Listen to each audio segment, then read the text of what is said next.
Star Wars has no shortage of political power shifts between state after state, but there's one factor which always seems to remain a constant in the galactic balance of power.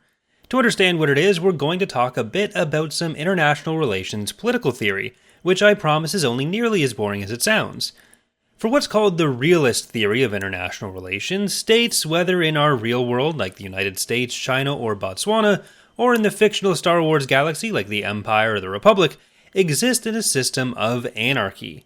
There's no supranational authority telling everyone what to do, and they're largely left to act upon their own interests in the conditions imposed by that anarchy. Under this theory, states are the smallest piece in the Lego set that is the international order. You're looking at each state as one entity, where they're all struggling against each other for military and economic power, which is the only kinds of power that a good realist will respect, rather than trying to break states down into smaller constituent parts. International institutions, norms, and so on only have marginal effects on how states will act at best. This conception of international relations was introduced by Hans Morgenthau in his 1948 book, Politics Among Nations.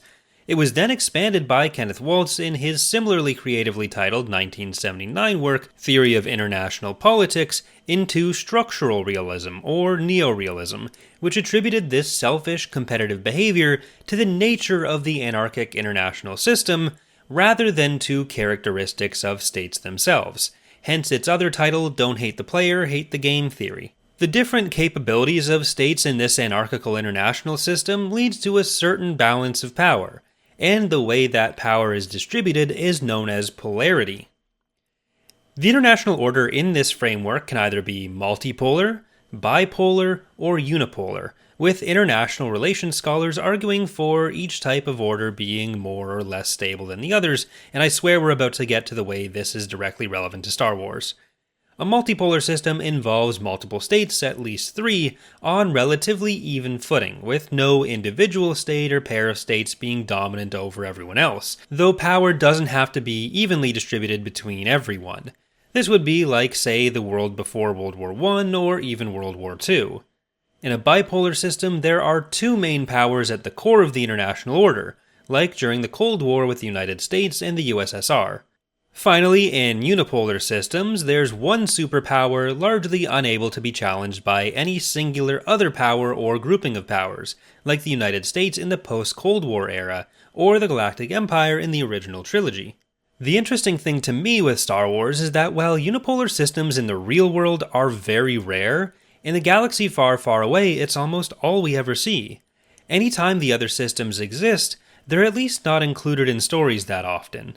When the franchise started, we had the Empire, which formed out of the Republic, which itself stood for 25,000 years before that, and then if you go back even further, you have the Rakatan Infinite Empire, who replaced the Celestial Empire, and all of these tended to be directly or indirectly in control of a majority of the galaxy that they knew of. They weren't just a unipolar power, but they were often also a galactic hegemon. Anyone that could challenge them they often just didn't know about. If we go the other way on the timeline, after the Galactic Empire of the original trilogy, the next unipolar power was the New Republic and then the Galactic Alliance. It should be noted that a unipolar system doesn't mean that power always has complete hegemony over the entire world or galaxy. The other states which exist aren't necessarily their puppets or even friendly to them.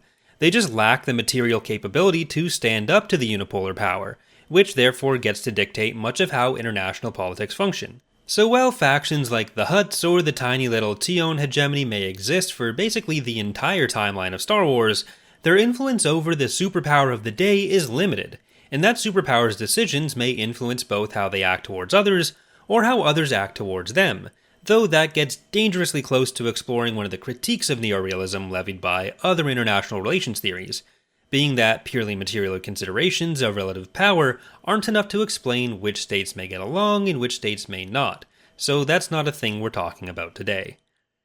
There are periods where we see multiple states of similar powers existing, whether in a seemingly bipolar system or a multipolar system, but with few exceptions, which we'll get to later because that's actually the secret point of this video. These systems tend to exist only when there's an open war between those powers, where there's an active transition from one unipolar power to the next unipolar power. One of the real-world debates about polarity within particularly the realist camp of international relations, which I alluded to earlier, is which of these three types of polarity are the most stable. And with how the history of Star Wars is littered with constant wars to get back to a unipolar state, it seems like the galaxy has taken a side. Is it simply this way for story reasons? Yes, but shut up, that's not what we're here for. In the real world, the assumption with the emergence of a unipolar system, like that of the United States as the unipole after the Cold War, was basically that its end was inevitable. Even for scholars like William Wohlforth, author of another creatively titled article, The Stability of a Unipolar World, who think that a unipolar system is, well, more stable. The American neoconservative movement, who I've spoken about in my video on the politics of outbound flight, sought to extend what one of their members, Charles Krauthammer, called the unipolar moment, and this basically became a core tenet of their foreign policy objectives. But in Star Wars, it seems like this is just assumed to be the default state of the galaxy. The most famous example of a bipolar period in Star Wars are the Clone Wars, where the CIS and Republic spent 3 years at relatively even levels of influence, able to check and challenge each other on equal footing before the Empire was declared. And while there's certainly a period of cleanup against CIS remnants, anything resembling a central CIS government, able to challenge the Empire, ceased to exist after the deaths of Count Dooku, Grievous, and the Separatist Council.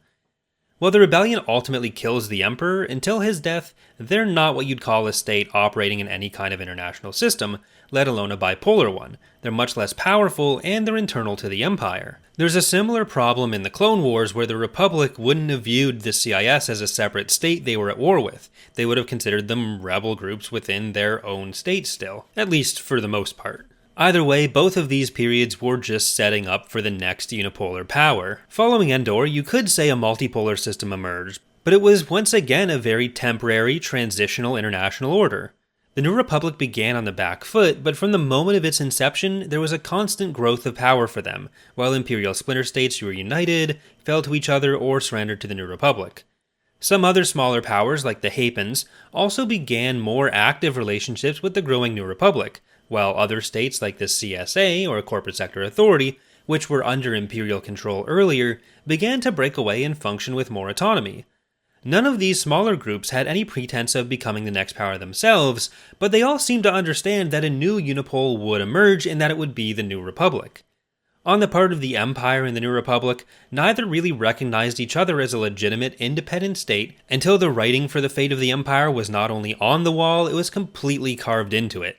And this seems to be the standard way this power transfer happens in Star Wars, and why there's rarely a true bipolar or multipolar balance. There's just a common understanding that if there's an equal bipolar or multipolar system, each state is going to or should try to destroy the other right away. We do have two major examples where there was a relatively stable bipolar or multipolar system. While the original contact between the Sith and the Republic resulted in the Republic repeatedly beating the Sith back, the Great Galactic War between the Sith and Republic ended in 3653 BBY, or years before the Battle of Yavin, with the Treaty of Coruscant, which set up the first really well-explored bipolar system in the Star Wars galaxy that wasn't just in a direct war, and this was in the Old Republic MMO.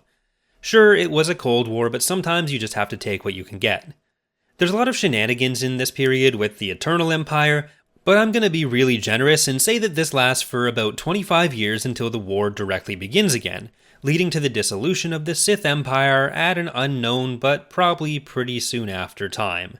It's entirely possible and even likely that the reemergence of the new Sith Empire and the resulting war from 2000 to 1000 BBY could have had a similar period somewhere in there with a relatively stable bipolar system that wasn't just fighting with each other, but we never get any stories about that. The second period we know of is what I actually made this video to talk about.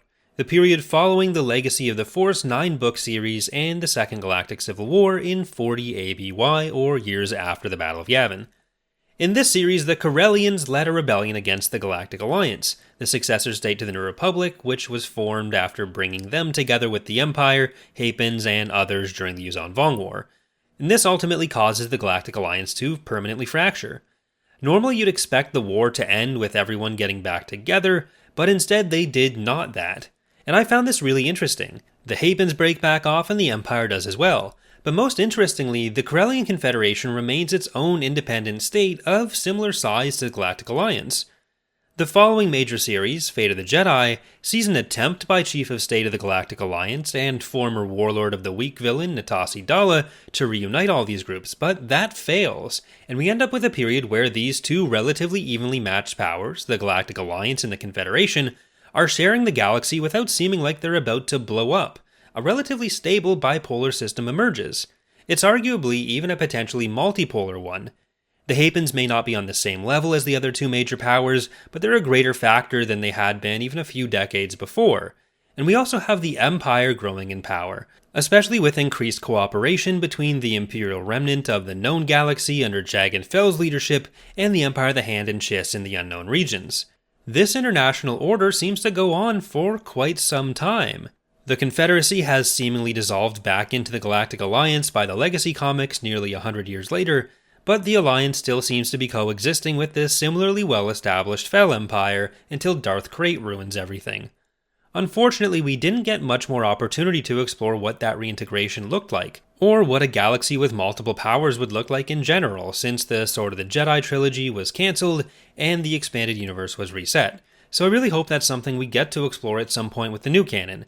Maybe it's something they could consider for the upcoming New Jedi Order movie in period and canon, rather than immediately simply reforming the New Republic as a full galaxy-spanning power post-Rise of Skywalker. Arguably though, when the whole galaxy is within one empire or republic and there's no need for international relations scholars, the relationship of groups inside that state becomes the new version of international relations, which is how I'm going to plug my video on federalism in Star Wars.